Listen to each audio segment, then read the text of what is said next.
Hi, my name is Donna and welcome to my sewing journey. So Christmas is around the corner, so I wanted to start getting some decorations together, and I was going through some scrap fabrics, and my daughter has I made a lot of dresses for her for homecoming and proms that were sparkly and shiny fabrics, and I thought, "Oh, these are so pretty. I need to do something with these because they're small pieces." And I thought, "Oh, I know what I'll do." And I made a string of lights. I made little light bulbs. I cut them out and stuffed them. And there's all different fabrics. I actually have one that's a Christmas fabric in the middle and some just plain ones.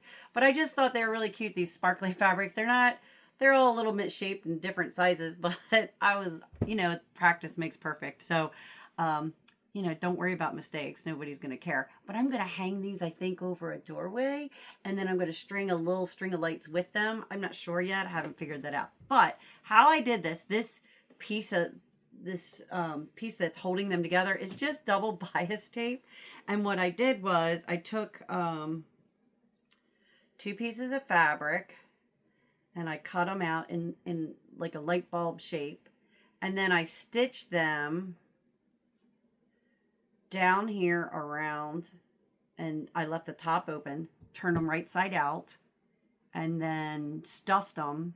And then after I stuffed them, I opened up the bias tape and put the raw edge up here in the bias tape.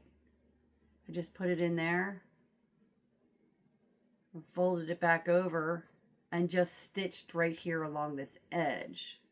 And the funny thing is I wasn't sure how far apart I wanted them. And so as I was sewing and this one just went off the edge of the sewing machine, I decided to put the next one in, and they kind of got pretty closely, spaced out pretty evenly.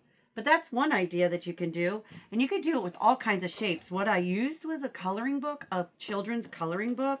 And I've got all these wonderful shapes that I got. Like I have a bell, cute little bell, and a star. I love this little star. I'm going to make an ornament with that. A little mitten. I did a tree. There's so many. A different shape of ornament. There's the bulb. The Santa hat, I'm going to actually do this part in red, and where the white is, I'm going to cut that out in red too. But when I am finished stuffing it, I'm going to use fabric glue and glue cotton on it.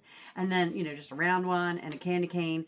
And what other shapes, any kind of shape you want that's simple, you can do that and make ornaments. So what I did was, here's a little tree. So cute. To make this, after I cut it out and put right sides together, I put this little loop, facing down, and I stitched in place.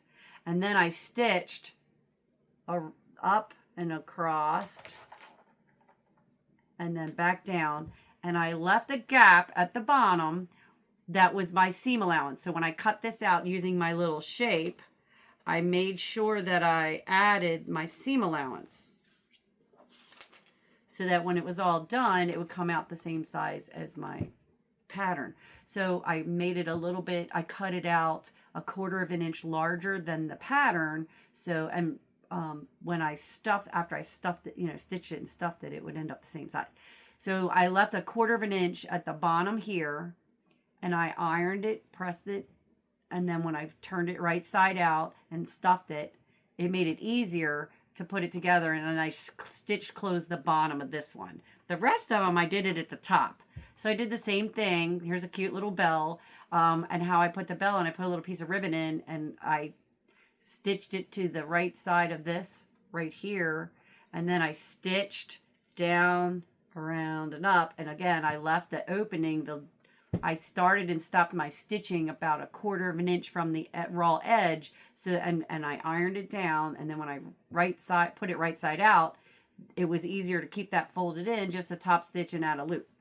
So, and I made a cute little candy cane. And then I had this really cute Snoopy fabric. And so I cut out one of the pieces of the pattern, just put a red piece of fabric on the back side, and I just stitched it, left an opening, ironed it, flipped it, stuffed it, and then added the little loop. So that's the cute little idea for your tree. You can also do it as gifts. It's just, getting ready for the season. And the little bell on I just got these, they had them at the Dollar Tree for like $1.50. in all different colors. And so there's red and green and gold and then the silver. I am going to use those for other ornaments, other little decorations. So, but if you make any of these, just please do me a favor and send them to my email, which you can find in the description of my page. I would love to see them, and I would like to do a video of any that people share, because I think that would be absolutely adorable. So I hope this inspired you to do something creative, and please, if you do, share it with us, because maybe you can inspire other people to do other things. You might even give me more ideas. Okay, so that inspired you, all these cute little ornaments and, you know, the little garland. If you come up with an idea, please share it. And you can subscribe and follow me for more ideas. And I have some patterns coming up soon. So have a great day sewing.